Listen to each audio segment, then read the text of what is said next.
اعوذ باللہ من الشیطان الرجیم پناہ مانگتا ہوں میں اللہ کی شیطان مردود سے۔ بسم اللہ الرحمن الرحیم شروع اللہ کا نام لے کر جو بڑا مہربان نہایت رحم۔ يضلل فلا هادي له واشهد ان لا اله الا الله وحده لا شريك له واشهد ان محمدا عبده ورسوله اما بعد فان خير الحديث كتاب الله وخير الهدي هدي محمد صلى الله عليه وسلم وشر الأمور محدثاتها وكل محدثة بدعة وكل بدعة ضلالة وكل ضلالة في النار أعوذ بالله السميع العليم من الشيطان الرجيم بسم الله الرحمن الرحيم قاف والقرآن المجيد بل عجبوا أن جاءهم منذر منهم فقال الكافرون هذا شيء عجيب أإذا متنا وكنا ترابا ذلك رجع بعيد قد علمنا ما تنقص الأرض منهم وعندنا كتاب حفيظ بل كذبوا بالحق لما جاءهم فهم في أمر مريج أفلم ينظروا إلى السماء فوقهم كيف بنيناها وزيناها وما لها من فروج والأرض مددناها وألقينا فيها رواسي وأنبتنا فيها من كل زوج بهيج تبصرة وذكرى لكل عبد منيب ونزلنا من السماء ماء مباركا فأنبتنا به جنات وحب الحصيد والنخل باسقات لها طلع نضيد رزقا للعباد وأحيينا به بلدة ميتا كذلك الخروج كذبت قبلهم قوم نوح وأصحاب الرس وثمود وعاد وفرعون وإخوان لوط وأصحاب الأيكة وقوم تبع كل كذب الرسل فحق وعيد أفعينا بالخلق الأول بل هم في لبس من خلق جديد بسم الله الرحمن الرحيم إنا عرضنا الأمانة على السماوات والأرض والجبال فأبين أن يحملنها وأشفقن منها وحملها الإنسان إنه كان ظلوما جهولا وقال فهل عسيتم إن توليتم أن تفسدوا في الأرض وتقطعوا أرحامكم معزز سامعین وحاضرین جواب، تمام تعریف ہر قسم کی بڑائی بزرگی عظمت و کبریائی صرف اللہ وحدہ لا شریک کے لیے لائق و سزاوار ہے۔ بے شمار درود و سلام نازل ہو اس کے تمام انبیاء و رسول پر، بالخصوص اس کے آخری رسول محمد رسول اللہ صلی اللہ علیہ وسلم۔ معزز سامعین، میں ابھی آپ کے سامنے قرآن مجید کی ایک آیت کا تلاوت کیا ہوں جو سورہ احزاب کی سیکنڈ لاسٹ آیت ہے۔ اس میں جو پیغام ہے وہ ہم انشاءاللہ آپ کے سامنے واضح کرنے کی کوشش کریں گے۔ معزز سامعین، اللہ رب العزت نے ہمیں جو امانت سونپی ہے وہ سمجھنے والوں کے لیے بہت اہم ہے اور ناسمجھوں کے لیے اس کی کوئی اہمیت نہیں ہے۔ جیسے آپ دنیا کے اندر مشاہدہ کرتے ہوں گے کہ ایک مومن سے، سچے مومن سے، ایماندار سے اگر کوئی غلطی ہوتی ہے، خطا ہوتی ہے، تو وہ سمجھتا ہے کہ میرے اوپر پہاڑوں جیسا بوجھ رکھ دیا گیا، اور وہ اس کے بوجھ سے پریشان ہو جاتا ہے، اور جو گنہگار ہے، بدکار ہے، بدمعاش ہے، اس کے اوپر اگر پہاڑوں جیسا بوجھ بھی رکھ دیا جائے تو وہ یوں سمجھتا ہے جیسے ناک پر کوئی مکھی بیٹھ گئی ہو اور اسے ہانک دی، بس اس سے زیادہ اس کی کوئی اہمیت نہیں سمجھتا ہے۔ تو ایمانداری کا تقاضا یہ ہے کہ آپ کے اوپر جو بوجھ رکھا گیا ہے اس بوجھ کو سمجھنے کی کوشش کرے اور اس کے تقاضے کو جتنا بھی ممکن ہو سکے پورا کرنے کی کوشش کرے۔ اللہ نے فرمایا اِنَّا عَرَضْنَا الْأَمَانَةَ عَلَى السَّمَاوَاتِ وَالْأَرْضِ وَالْجِبَالِ فَأَبَيْنَا يَحْمِلْنَهَا وَأَشْفَقْنَ مِنْهَا وَحَمَلَهَا الْإِنسَانُ إِنَّهُ كَانَ ظَلُومًا جَهُولًا۔ اسی کے ساتھ ساتھ میں نے ایک اور آیت بھی تلاوت کیا ہے جو سورہ محمد کی ہے، فَهَلْ عَصَيْتُمْ إِن تَوَلَّيْتُمْ أَن تُفْسِدُوا فِي الْأَرْضِ وَتُقَطِّعُوا أَرْحَامَكُمْ۔ انشاءاللہ ہم دونوں کا ربط آپ کے سامنے پیش کریں گے، اور کیوں میں نے تلاوت کیا وہ آپ پر واضح ہو جائے گی وہ بات۔ تو فرمایا اللہ نے اِنَّا عَرَضْنَا الْأَمَانَةَ عَلَى السَّمَاوَاتِ وَالْأَرْضِ، ہم نے امانت کو آسمانوں پر پیش کیا ہے، زمینوں پر پیش کیا، اور امانت کو ہم نے پہاڑوں پر پیش کیا۔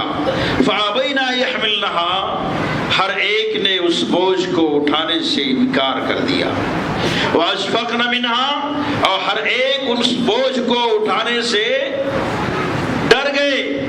کوئی اس میں ایسے نہیں تھے جو بوجھ کو اٹھا سکتے، سب ڈر گئے۔ وَحَمَلَهَا الْإِنسَانُ، اور انسان نے اس بوجھ کو اٹھا لیا، انسان نے اس بوجھ کو اٹھا لیا۔ اب وہ بوجھ جو ہے، وہ امانت جو ہے، وہ کیا ہے؟ وہ شریعت کا بوجھ ہے، وہ شریعت کا بوجھ ہے۔ اب بوجھ کیسے اٹھایا، کس شکل میں، کس طرح سے، اس پر ہمیں ایمان رکھنا ہے، ہمیں ایمان رکھنا ہے، اور ہم اپنی زندگی میں جو اللہ تعالیٰ کے احکامات کو نافذ کرتے ہیں اسی سے اس کو سمجھ لینا ہے۔ اللہ نے کہا تھا آدم علیہ السلام سے اہبطوا منہا جمیعا، کیا کہا تھا؟ اہبطوا منہا جمیعا، تم سب اتر جاؤ، جنت سے نکل جاؤ۔ فَإِمَّا يَأْتِيَنَّكُم مِّنِّي هُدًى فَمَن تَبِعَ هُدَايَ فَلَا خَوْفٌ عَلَيْهِمْ وَلَا هُمْ يَحْزَنُونَ۔ کہا جاؤ زمین پہ، اب اس کے بعد تو میری طرف سے تم پر احکامات آئیں گے، ڈائریکشن آئیں گے، ہدایات پہنچیں گی۔ جو میری ہدایات کی پیروی کرے گا، جو میرے بھیجے ہوئے احکامات کو مان لے گا، اسے کوئی خوف، کوئی غم نہیں ہوگا۔ وہ احکامات کیا ہیں؟ وہ یہی امانت، جس امانت کے بارے میں رب نے کہا کہ ہم نے اس کو پہاڑوں پر پیش کیا، ہم نے اسے زمینوں پر پیش کیا، ہم نے اسے آسمانوں پر پیش کیا۔ ہر کوئی اس کے بوجھ کو اٹھانے سے ڈر گیا اور کوئی بوجھ نہیں اٹھایا۔ بالآخر انسان نے اس کے بوجھ کو اٹھا لیا، حامی بھر لی، ہم اس کے احکامات کو مانیں گے، اس کے مطابق اپنی زندگی گزاریں گے، اور اپنی کھوئی ہوئی جنت کو پھر سے واپس لیں گے۔ ہماری کھوئی ہوئی جنت ہے نا، ہمارا مقام کیا تھا پہلے؟ ہمارے جو اصل باپ ہیں، جہاں سے شروعات ہوتی ہے، آدم علیہ السلام، وہ کہاں تھے؟ جنت میں تھے، اور جنت میں غلطی کی وجہ سے جنت میں سے باہر کر دیے گئے تھے، اور اب اس جنت کو پانے کے لیے ہمیں احکامات کی پیروی کرنی ہے، امانت کے بوجھ کو سمجھنا ہے، اس کے تقاضے کو پورا کرنا ہے۔ اللہ کے احکامات کو جب ہم صحیح طور پر نافذ کریں گے اپنی زندگی میں، تو اللہ تعالی ہمیں ہماری کھوئی ہوئی جنت کو واپس دے دے گا۔ اب اس کو پانے کے لیے بہت ہی دگودو کرنا ہے۔ کہا انسان نے اس بوجھ کو اٹھا ظلوما جہولا، انسان بہت بڑا ظالم ہے، بہت بڑا جاہل ہے، بہت بڑا جاہل ہے۔ ظالم کیوں ہے؟ جاہل کیوں ہے؟ ظالم کہتے اسے ہے جو انسان انصاف کر سکتا ہو، عدل کر سکتا ہو اور عدل نہ کرے تو وہ ظالم ہے، عدل نہ کرے تو وہ ظالم ہے۔ اور جاہل اسے کہتے ہیں جو انسان اپنی جہل کو، اپنی نادانی کو دور کر سکتا ہو پر وہ دور نہ کرے تو وہ جاہل ہے، وہ جاہل ہے۔ جیسے آج کل کے حکمراں، جیسے آج کل کے حکمراں خاص طور سے، اور عمومی طور پر تو بہت سارے لوگ ہیں، یہ سمجھنے کے لیے میں نے کہا ہے حکمراں ہیں ظالم نہ کہ وہ ظلم کرتے ہیں، انصاف کر سکتے ہیں پر وہ انصاف کرتے نہیں ہیں، وہ جہالت ان پر غالب ہے، وہ جانتے ہیں سچائی کیا ہے پھر بھی وہ جہالت پر قائم رہتے ہیں۔ ان کے ظلم کا معاملہ یہ ہے کہ جس سے دشمنی رکھ لیا جس قوم سے، اس قوم کے افراد کو نیچا دکھانا ہے، اور ہماری قوم کا کوئی بھی فرد کوئی بھی ظلم کرے وہ بغل بچہ رہے گا، ہے نا، وہ بازو میں بیٹھے گا۔ یہ اس دور کے حکمرانوں کا معاملہ ہے۔ بہرکیف ظالم وہ ہے جو عدل کر سکتا ہے لیکن عدل نہ کرے تو وہ ظالم ہے، جو جہل کو دور کر سکتا ہو لیکن دور نہ کرے تو وہ جاہل ہے۔ اس لیے انسان کو کہا کہ انسان بہت بڑا ظالم ہے، بہت بڑا جاہل ہے۔ یہ عدل کر سکتا ہے پر وہ کرتا نہیں ہے، احکامات پہ عمل کر سکتا ہے پر وہ کرتا نہیں ہے، اللہ کی حکم کی پیروی کر سکتا ہے پر وہ کرتا نہیں ہے، وہ جان بوجھ کر جاہل بنا رہتا ہے نا۔ ہر انسان کے پاس اتنا تو علم ہے، سطحی جانکاری ہے کہ اسلام کی بنیاد 5 چیزوں پر ہے۔ کتنی چیزوں پر؟ 5 چیزوں پر، شہادتین پر، نماز کے قیام پر، ہے نا، اور زکوٰۃ کی ادائیگی پر، اور اسی طرح سے حج کرنے پر، اور ایسے ہی رمضان کے روزے رکھنے پر۔ یہ 5 چیزوں پر اسلام کی بنیاد ہے۔ کون مسلمان ہے جو نہیں جانتا ہے؟ شاید ہی کوئی ہو ایسا گنوار قسم کا جو کبھی بھی شاید کسی مولوی صاحب کے سامنے ذہن میں تلم مستعی نہ کیا ہو، ہے نا، تو ہو سکتا ہے وہ نہ جانتا ہو کہ اسلام کی بنیاد کتنی چیزوں پر ہے، ورنہ ہر کوئی یہ جانتا ہے اسلام کی بنیاد 5 چیزوں پر ہے۔ یہ اسلام کے ستون ہے، ان کو چھوڑنا کفر ہے، ان کو چھوڑنا جرم ہے۔ جو کوئی طاقت رکھنے کے باوجود نماز نہ پڑھے اور شرائط و کنڈیشن کو پورا کرنے کے باوجود بھی نماز نہ پڑھے، وہ انسان کافر ہو جاتا ہے، مشرک ہو جاتا ہے، ملت سے خارج ہو جاتا ہے۔ زکوٰۃ نہ دے تو اس پر ازدہا مسلط کیا جائے گا، جہنم میں اس کو عذاب دیا جائے گا، اس کی دولت سے اس کو داغا جائے گا تختیاں بنا کر۔ کس کو نہیں معلوم ہے اور کون نہیں سنا ہے اس بات کو کہ روزہ چھوڑ دینے پر اس سے گل پھاڑا جائے گا اور اس کو الٹا لٹکایا جائے گا، اس کو سزا دی جائے گی، ہے نا۔ کون نہیں جانتا ہے کہ حج نہ کرنے پر وہ افسوس کرے گا، دولت ہونے کے باوجود بھی اگر حج نہیں کیا تو مرتے وقت وہ افسوس کرے گا، کاش مجھے مہلت دی جاتی، میں بھی اپنی دولت کو خرچ کرتا، نیکوکار بن جاتا، حج کر لیتا، حاجی بن جاتا، خیرات دیتا، مصدق بن جاتا، ہے نا۔ اس طرح کی باتیں اس کے دماغ میں آئیں گی۔ اس کو کس نے نہیں سنا ہے؟ لگ بھگ ہر کسی نے سنا ہے، لیکن اس کے باوجود بھی وہ ظلم کرتا ہے۔ کس پر؟ اپنے آپ پر، اپنے نفس پر۔ کون نہیں جانتا ہے کہ محمد رسول اللہ صلی اللہ علیہ وسلم کا یہ فرمان ہے کہ وہ شخص مومن نہیں ہے جو امانت دار نہیں ہے، پھر بھی انسان بددیانت بنا پھرتا ہے، بددیانت بنا پھرتا ہے، اس آس میں، اس امید میں کہ ہو سکتا ہے مہلت مل جائے، آج نہیں تو کل سدھر جائیں گے، جبکہ کل کسی نے دیکھا نہیں، معلوم نہیں ہے۔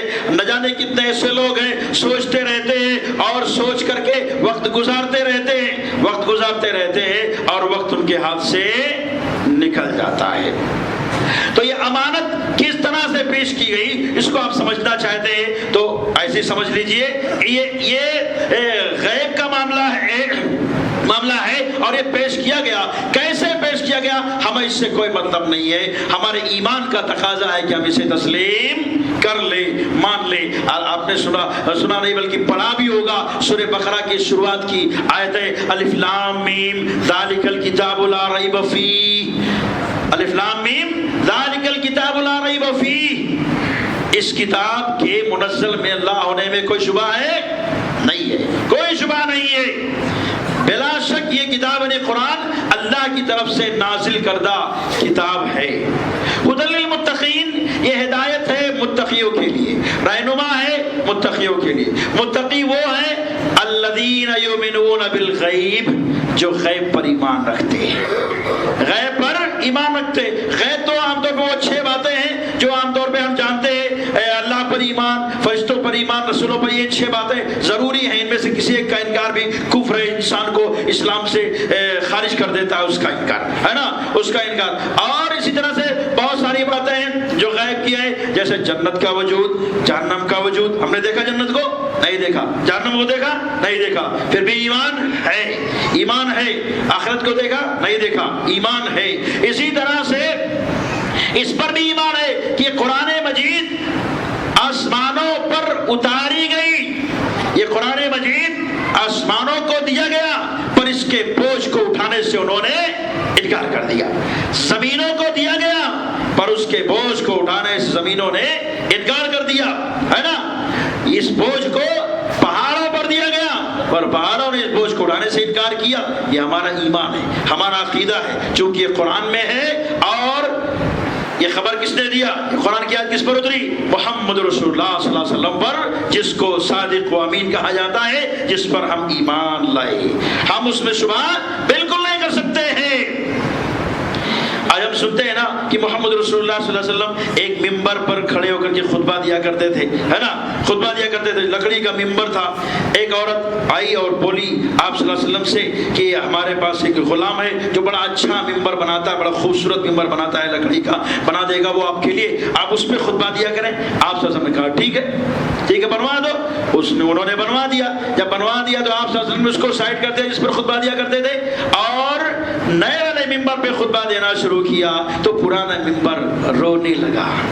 کیسے رونے لگا؟ ہم نے سنا نہیں سنا، لیکن یقین ہے صحابہ کرام نے سنا، صحابہ کرام نے سنا، ہم تک یہ خبر آئی، ہم تک یہ خبر آئی، صحابہ کرام کے ذریعے سے تابعین نے سنا، تابعین سے مختلف لوگوں نے سنتے سنتے اور مختلف طریقوں سے، مختلف واسطوں سے ہم تک یہ بات پہنچی کہ یہ سچ ہے، ممبر رو رہا تھا، نبی کریم صلی اللہ علیہ وسلم کی جدائی سے رو رہا تھا کہ ہمارے اوپر کھڑے ہو کر خطبہ دیتے تھے، آج نہیں دے رہے ہیں، تو وہ ان کی فرقت سے رو رہا تھا۔ آپ صلی اللہ علیہ وسلم نے بھی سنا اس بات کو کہ ممبر رو رہا ہے، آپ نئے والے ممبر سے اترے اور پرانے والے ممبر کو اپنے بدن سے لگایا، تھپکیاں دیا، اسے چپ کرایا، پھر وہ ممبر چپ ہوا، وہ ممبر چپ ہوا۔ تو یہ یقین ہے ہم کو نا، یقین ہے کہ خبر آئی ہے، ایسا ایسا ہوا تھا، تو وہی اسی طرح سے یہ بھی خبر ہے قرآن مجید کے ذریعے سے یہ بات کہی گئی ہمارے نبی کریم صلی اللہ علیہ وسلم کے واسطے سے کہ اللہ نے امانت کو آسمان و زمین پر پیش کیا، یہ سچ ہے، یہ سچ ہے۔ انہوں نے انکار کیا، پر انسان نے اٹھا لیا۔ تو اے انسانوں، اس بوجھ کو اٹھائے ہو تو اس کے تقاضے کو بھی پورا کرو۔ یہ اس امانت کو جو اپنے بوجھ پر، اپنے سر پر بوجھ بنا کر کے لادا ہے آپ نے، اس کے تقاضے کو بھی پورا کرو، ورنہ کل قیامت کے دن کیا جواب دو گے؟ کیا جواب دو گے؟ سب سے پہلا تقاضا جو پورا کرنا ہے وہ تو یہی ہے کہ نماز قائم کرو۔ بڑی خوشی کی بات تھی، رمضان میں بہت نمازی تھے، رمضان میں بہت نمازی تھے، مسجد پر رہتی تھی، اور جماعت سے 5 منٹ 6 منٹ پہلے ہم مسجد میں داخل ہوں تو لوگوں کو دھکا دے کر کے راستہ بنا کر یہاں تک پہنچنا پڑتا ہے نا۔ بڑی خوشی کی بات تھی، لیکن آج وہی مسلمان غائب ہیں، وہی مسلمان غائب ہیں، مسجدوں میں ان کی حاضری نہیں ہوتی ہے۔ مسلمانوں، 5 وقت کی نماز فرض ہے، روزانہ 5 وقت کی نماز، ایک وقت کی نماز پڑھو گے 10 وقت کا ثواب ملے گا۔ 50 وقت کی فرض کی گئی تھی پہلے نا، 50 وقت کی فرض کی گئی تھی، جب تخفیف کرتے کرتے 5 تک پہنچایا گیا، اللہ نے کہا اب میرے بندے جب 5 پڑھیں گے ہم ان کو 50 کا ثواب دیں گے۔ اس سے زیادہ کوئی اجر دے سکتا ہے؟ سمجھتے ہیں آپ اس بات کو؟ یہ کیا چیز ہے؟ یہ جنت و جہنم کا معاملہ ہے۔ نیکی کریں گے جنت ملے گی، آرام سے رہیں گے، برائی کریں گے دوزخ ملے گی۔ بہت ہی اہم فیصلہ ہے یہ۔ اب چاہو تو جہنم بنا لو اور چاہو تو جنت کے راہی بن کے رہو، ہے نا۔ ہونا تو یہ چاہیے کہ رمضان آیا تھا، ہم نے اس میں اللہ کی عبادت کیا، نماز پڑھنے کی عادت پڑی، لیکن ہم نے اس کو پھر سے ملیا میٹ کر دیا، مٹا دیا، ختم کر دیا۔ چاند دیکھا کہ بس وہیں سے سب نامہ عمل کو بند کروا دیا، جانے دو، اب نیکیوں کے عمل، نیکیوں کے رجسٹر کو بند کر دو، اب تو ہم دوسرے کام میں لگنے والے ہیں، تو مسلمانوں تقاضا یہی ہے امانت کا کہ اللہ نے 5 وقت کی نماز فرض کیا ہے، اور صرف رمضان کے لیے نہیں فرض کیا ہے، پورے سال کے لیے فرض کیا ہے۔ آپ اس کے تقاضے کو پورا کریں، اور اللہ کی عبادت اب بھی کریں جیسے رمضان میں کر رہے تھے، جو اللہ رمضان میں تھا وہی اللہ اب بھی ہے نا، جو اللہ رمضان میں آپ کو بدلہ دیتا وہی بدلہ دینے والا اب بھی ہے۔ جس اللہ کی عبادت وہاں پر کر رہے تھے، اسی اللہ کی عبادت اس شوال کے مہینے میں بھی آپ کو کرنا ہے، اور شوال کے علاوہ دیگر مہینے ذی-القعدہ، ذی-الحجہ، محرم، صفر، ربیع الاول، ربیع الثانی، سارے مہینوں میں اسی اللہ کی عبادت کرنی ہے۔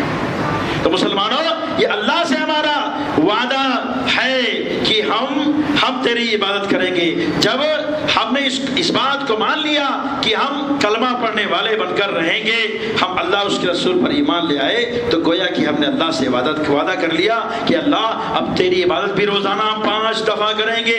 5 وقت جب مؤذن حی علی الصلاۃ اور فلاں کہہ کر کے پکارے گا تو ہم اس کی آواز میں لبیک کہیں گے۔ اے مسلمانوں، اس کو نہ بھولو، اسے نہ بھولو، یہی کامیابی کی ضمانت ہے، اور اسی میں آپ کو جنت مل سکتی ہے، اسی میں آپ دنیا اور آخرت کی کامیابی پا سکتے ہیں۔ انسان ظالم ہے، جاہل ہے، وہ اس لیے ظالم ہے کہ اس نے اپنے آپ پر ظلم کیا ہے اور اپنے آپ کے لیے جنت کا راستہ بند کر دیا ہے، جہنم کے راستے کو کھلا رکھا ہے۔ تو یہ امانت ایک تو اپنے آپ کے لیے، اپنی زندگی میں نافذ کرنے کے لیے ہے، دوسروں کی زندگی پر بھی نافذ کرنے کے لیے ہے۔ علماء ہیں تو انہیں چاہیے کہ وہ لوگوں کو بتاتے رہیں، برے کام سے بچنے کے لیے انہیں ترغیب دیتے رہیں اور انہیں اللہ کی طرف بلاتے رہیں۔ امیر ہیں تو امیر کے لیے ضرورت ہے اس بات کی کہ وہ لوگوں کو اللہ کی طرف بلائے، اور لوگوں نے جو امانتیں سونپی ہیں اس میں امین بن کر رہے، خائن بن کر نہ رہے۔ یہ بہت ہی ضروری ہے، ورنہ معاملہ بہت ہی خراب ہو جائے گا، زمین پر فساد برپا ہو جائے گا۔ جب حکومتیں خائن ہو جاتی ہے اور صرف اپنا جیب بھرنے کی کوشش کرتی ہے، تو ایسی صورت میں عوام ان سے بدظن ہو جایا کرتے ہیں، ہے نا، اور جب بدظن ہوتے ہیں تو وہیں پر بغاوت ہوتی ہے۔ تو مسلمانوں، باغی بننے کی نوبت نہ آنے دو، اللہ اور اس کے رسول کی مخالفت نہ کرو، بلکہ ان کے احکامات کی پیروی کرتے ہوئے اپنی زندگی گزارو، اسی میں بہتری ہے۔ اور عوام کے لیے مخلص رہو، ان کے تئیں مخلص رہو، ان کے تئیں غدار بن کے نہ رہو۔ آپ نے کبھی سنا حضرت عمر بن خطاب رضی اللہ تعالیٰ عنہ کے 2 بیٹے عبداللہ اور عبید اللہ کسی لشکر کے ساتھ، یہ کسی قافلے کے ساتھ، کوئی قافلہ تھا جو عراق سے آ رہا تھا، ان کے ساتھ یہ آنے والے تھے۔ تو عراق کے جو گورنر تھے ابو موسیٰ اشعری رضی اللہ تعالیٰ عنہ، انہوں نے کہا کچھ مال ہمارے پاس ہے جو بیت المال کا ہے، ایسا ہے کہ اسے لیتے جاؤ اور وہاں پر پہنچا دینا۔ نے کہا ٹھیک ہے۔ تو انہوں نے کہا ایسا ہے، ایسے بوجھ لے جانے سے کیا فائدہ ہے، ایسا کرو اس مال سے کچھ مال خرید لو اور اسے مدینہ میں لے جا کر بیچ دینا، منافع تم لے لینا، اور موڑی جو ہے موڑی بھرتی اسے بیت المال میں جمع کر دینا۔ کہا ٹھیک ہے۔ حضرت عمر رضی اللہ تعالیٰ عنہ کو اس بات کی خبر ہو گئی کہ میرے بیٹوں کو دیا گیا ہے بیت المال کا مال، اور ان سے کہا گیا ہے ایسا اور ایسا، وہ اس پر عمل کر رہے ہیں۔ بہرکیف جب عمر رضی اللہ تعالیٰ عنہ کے سامنے وہ لوگ حاضر ہوئے تو آپ رضی اللہ عنہ نے اپنے بیٹوں سے کہا کہاں ہے وہ مال جو تم کو دیا گیا تھا، انہوں نے پیش کر دیا، یہ لو موڑی بھرتی پیش کر دیا، مطلب جانے جتنا ان کو دیا گیا تھا وہ پیش کر دیا، اور منافع کمایا جنہوں نے وہ اپنے پاس رکھا۔ انہوں نے کہا نہیں، اس کا منافع بھی لے کر کے آؤ، کہا وہ تو ہم نہیں دیں گے، ہم کیوں دیں اس کو، وہ تو ہم نے کاروبار کیا اس سے۔ کہا نہیں، یہ بتاؤ کہ یہ امانت صرف تمہیں ہی کیوں دی گئی؟ جب قافلہ اتنا بڑا تھا، اتنے افراد تھے، تو تم ہی اس میں ایسے کیوں نکلے کہ جن کو دیا جائے؟ تمہیں صرف کیوں دیا گیا؟ ظاہر سی بات ہے تمہیں اس لیے دیا گیا کہ تم عمر کے بیٹے ہو، خلیفہ کا لحاظ کیا گیا، خلیفہ کے بیٹوں کو دے دو، ہے نا؟ تو میری وجہ سے تم نے یہ دولت کمایا، خلیفہ کی وجہ سے، اس لیے یہ دولت بھی بیت المال کا ہے، اس کا منافع بھی پورا جمع کرو، میں تمہیں نہیں دے سکتا۔ اپنے سگے بیٹے ہیں، بیٹے ہیں، ہر انسان سوچتا ہے میرے بیٹے کا فائدہ ہو، لیکن امانت داری کا تقاضا دیکھو، امانت داری کا تقاضا دیکھو، کہاں دونوں جمع کرو، پیر سے بیٹھ لو، ایسے نہیں بیٹھتے۔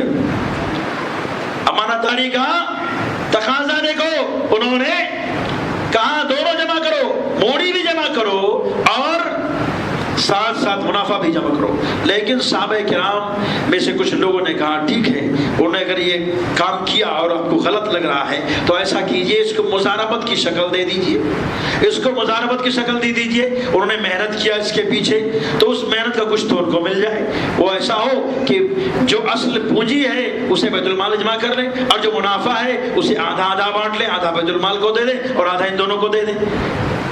عوام کا جب یہ فیصلہ رہا تو عمر رضی اللہ عنہ تیار ہو گئے، کہا ٹھیک ہے، کہا ٹھیک ہے۔ تو اس طرح سے امانت داری کے تقاضے کو انہوں نے پورا کیا۔ تو امانت میں بھی امانت ہوتی ہے، ذمہ داریوں میں بھی امانت ہوتی ہے۔ آج کل ذمہ داریوں میں کوتاہی ہوتی ہے نا، اب دیکھیے بہت سارے بچے ایسے ہیں جو کام کرتے ہیں محلے میں مال پہنچانے کا، کبھی امیزون کی طرف سے، کوئی فلپ کارٹ کی طرف سے، لیکن سب کو نزدیک کا مال نہیں ملتا پہنچانے کے لیے۔ وہ کیوں؟ وہ اس لیے نہیں ملتا ہے کہ جو اس کے کرتا دھرتا ہے ان کو کوئی گفٹ دیتا ہے، کوئی دعوت دیتا ہے، کوئی ہوٹل میں بلاتا ہے کھلانے کے لیے، تو اس کو قریب کا کام ملتا ہے نا۔ قریب کی ڈلیوری دے گا تو دن بھر میں جہاں 10 کرتا ہے 20 کر لے جائے گا، 20 کر لے جائے گا۔ یہ کیا ہے؟ بے ایمانی ہے۔ یہ کیا ہے؟ بے ایمانی ہے، سراسر بے ایمانی ہے۔ اور وہ بے ایمان لوگ دونوں بے ایمان ہیں، دونوں بے ایمان ہیں، وہ کھلانے پلانے والے بھی بے ایمان ہیں اور وہ کھانے والے بھی بے ایمان ہیں۔ ہونا تو یہ چاہیے کہ سب کے ساتھ انصاف ہو۔ 20 لوگ تمہارے یہاں کام کرنے والے ہیں تو سب کو موقع ملے، قریب کی ڈلیوری سب کو موقع ملے، دور کی ڈلیوری، اور کسی کو انکار نہیں کرنا چاہیے۔ اور اگر ایسا ہوتا ہے کہ کھلانے پلانے والے کو قریب کی ڈلیوری ملتی تو بے ایمان ہے، بے ایمان ہے۔ یہ ایک مثال میں نے دیا ہے، ایسے بہت سارے معاملات ہیں، بہت سارے معاملات ہیں۔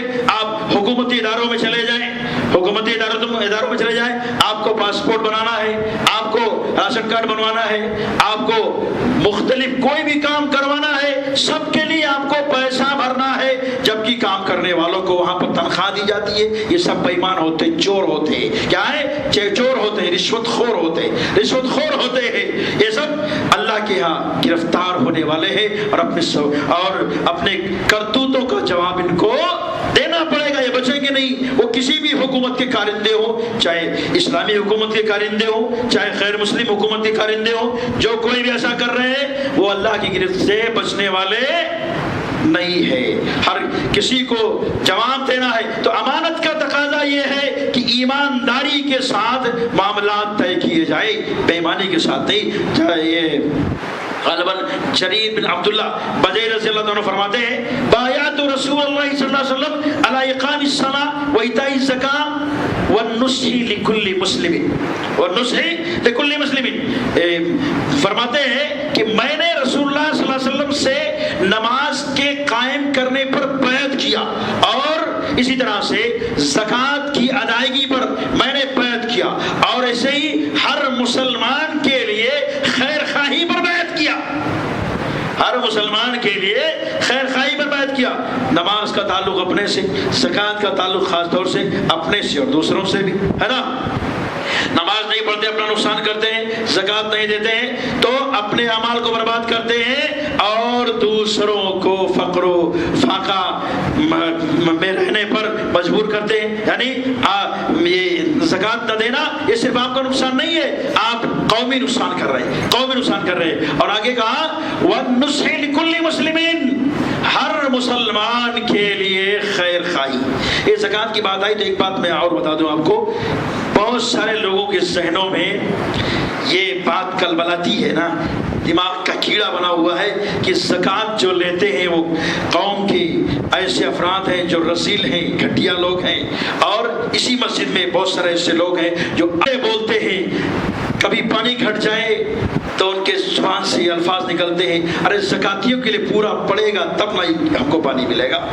یہ مجرم ہے, یہ لوگ قوم کے مجرم ہیں. میں کہتا ہوں زکات کھاتا وہی ہے جو اس کا مستحق ہے, اور جو مستحق ہو کر کھاتا ہے وہ مجرم نہیں ہے, وہ مجرم نہیں ہے. بولنے والا, انگلی اٹھانے والا وہ مجرم ہے, بولنے والا, انگلی اٹھانے والا وہ مجرم ہے. صحابہ کرام زکات نکالتے تھے, کیا لینے والے کہیں لندن سے آتے تھے؟ بتائیں گے مجھے.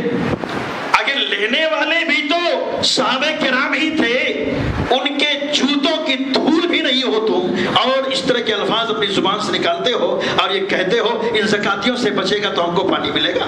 بے حیا بے شرم ہو ایک دم سے, رب سے ڈرتے نہیں ہو, اس کے دربار میں آ کر کے بھی اور اسی کے ضابطوں کی دھجیاں بکھیرتے ہو, اس قدر بے حیائی پر آمادہ ہو چکے ہو. ایسی باتیں نہیں کی جاتی ہیں, شریعت کے خلاف اس طرح کی باتیں کہنا.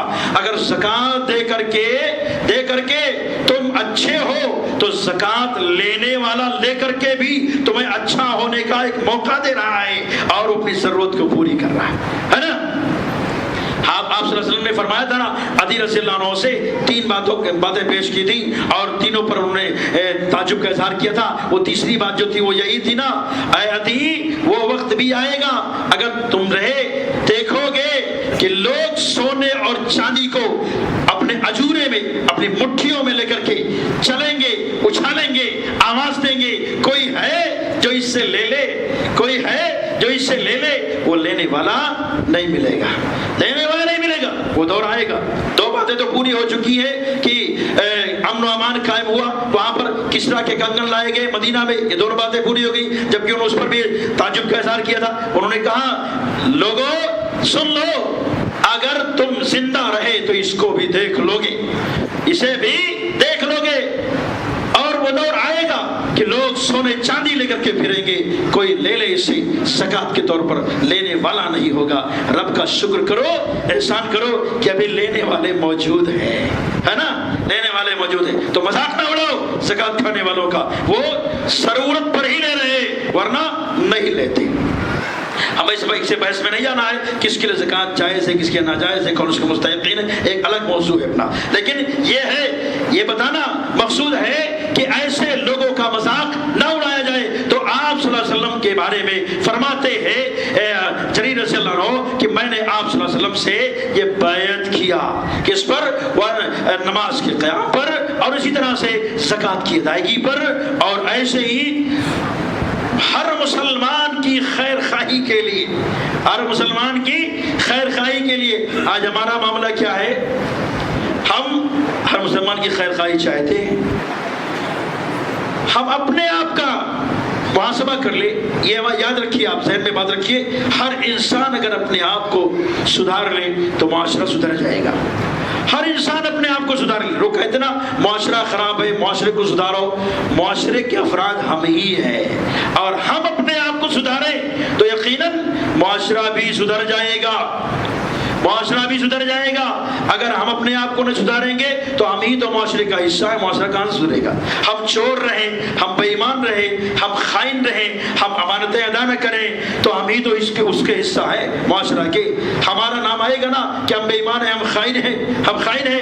ہمیں اپنے آپ سے خیانت کو دور کرنا ہے, ہمیں لوگوں کی مشکلوں میں آگے بڑھنا ہے, ان کی مشکلیں دور کرنا ہے, ہمیں اپنے پڑوسی کا خیال رکھنا ہے, ہمیں اپنے بھائی کی عزت کرنی ہے نا.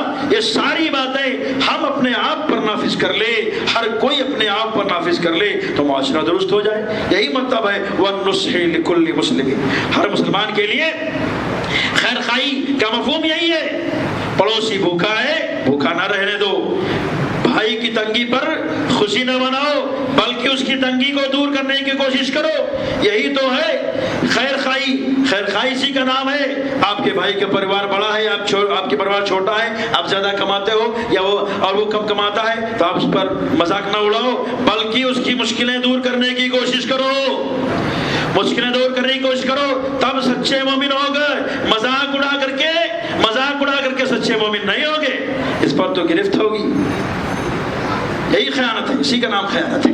فرمایا اللہ تعالیٰ نے یا ایھا الذین آمنوا لا تخونوا اللہ والرسول وتخونوا اماناتکم وانتم تعلمون. یہ آیت خاص طور سے نازل تو ہوئی تھی ابو لبابہ بن عبد المنذر رضی اللہ تعالیٰ عنہ کے بارے میں, لیکن اس کے عموم میں ہر کوئی داخل ہے, ہر کوئی داخل ہے. اس لیے کہ آپ دیکھیں گے اس میں اللہ نے فرمایا یا ایھا الذین آمنوا لا تخونوا اللہ, ایمان والو خیانت نہ کرو اللہ اور اس کے رسول سے, خیانت نہ کرو. تو اس میں ایمان والوں کا نا, آپ بھی تو ایمان والے ہیں, کلمہ پڑھتے ہیں, نماز کے قائل ہیں, زکوٰۃ کے قائل ہیں, رمضان کے روزے کے قائل ہیں, حج کے قائل ہیں, منکر تو نہیں ہے نا, تو آپ بھی تو ایمان والے ہو, تو آپ سے بھی خطاب ہے, آپ بھی اس کے خطاب میں داخل ہو. یہ نازل تو ہوئی آیت خاص طور سے اسی کے پونے کے پس منظر میں کہ ان کا معاملہ یہ کچھ ایسا تھا کہ اللہ کے رسول صلی اللہ علیہ وسلم نے ان کو ذمہ دار بنا کر کے بھیجا, کدھر بنو قریظہ کی طرف بھیجا تھا, اور بنو قریظہ کے مطالبے پر بھیجا تھا. کہا ابو لبابہ کو بھیجو, ہمارے لیے وہ فیصلہ کریں گے, چونکہ پہلے کبھی حلیف تھے ان کے معاملے میں. تو یہ گئے, انہوں نے پوچھا کیا ہوگا ہمارا معاملہ, تو انہوں نے زبان سے تو کچھ نہیں کہا, لیکن ہاتھ سے اشارہ کر دیا, یعنی ذبح کر دیے جاؤ گے. لیکن فوراً احساس ہوا کہ میں نے غلط کر دیا, میں نے زبان سے تو کچھ نہیں کہا لیکن ہاتھ سے اشارہ کر دیا, یہی تو میں نے غلط کر دیا. اب کیا ہوگا؟ اب یہ لوٹ کر نبی کریم صلی اللہ علیہ وسلم کی مجلس میں نہیں آئے, سیدھا بھاگ کر کے مسجد نبی میں گئے اور اپنے آپ کو ایک کھمبے سے باندھ دیا. کافی ٹائم ہو گیا نہیں لوٹے. آپ نے پوچھا کیا معاملہ ہے, کہاں رہ گئے وہ؟ لوگوں نے بتایا کہ ایسا اور ایسا ہوا.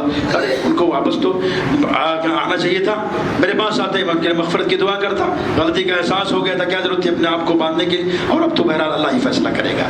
بہرکیف ان کے لیے آیت نازل ہوئی, ان کی توبہ کو اللہ نے قبول فرمایا. تو کہنے کا مطلب یہ ہے کہ اس آیت کے عموم میں تمام مسلمان داخل ہیں.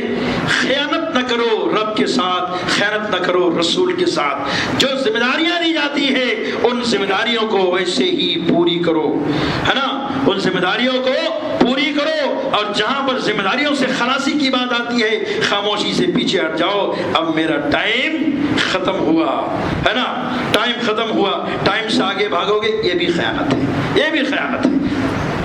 وقت کافی ہو رہا, بات میں اپنی اسے ختم کر دیتا ہوں اور اللہ رب العزت سے دعا کرتا ہوں کہ الہ العالمین ہم تمام مسلمانوں کو امانت کے تقاضے کو سمجھنے کی اور اس پر عمل کرنے کی توفیق بخشے. اللہ رب العزت ہمیں جہنم کے راستے پر چلنے سے بچائے, اللہ رب العزت ہمیں جہنم میں داخل ہونے سے بچائے. اللہ تعالی ہمارا ٹھکانہ جنت میں بنائے. ہم سے اگر جو کوتاہیاں ہو رہی ہیں ان کوتاہیوں کو دور کرنے کی توفیق بخشے. اللہ رب العزت ہمیں نمازی پرہیزگار بنائے, ہمیں زکوٰۃ دینے والا بنائے, ہمیں روزے رکھنے والا بنائے, ہمیں حج کرنے والا بنائے. اللہ رب العزت ہم پر جو بوجھ ہے اس بوجھ کے تقاضے کو پورا کرنے کی توفیق بخشے. آمین. واخر دعوانا ان الحمدللہ رب العالمین. بارک اللہ لنا ولکم فی القرآن العظیم ونفعنا وإياکم بالآیات والذکر الحکیم انہ تعالی جواد کریم.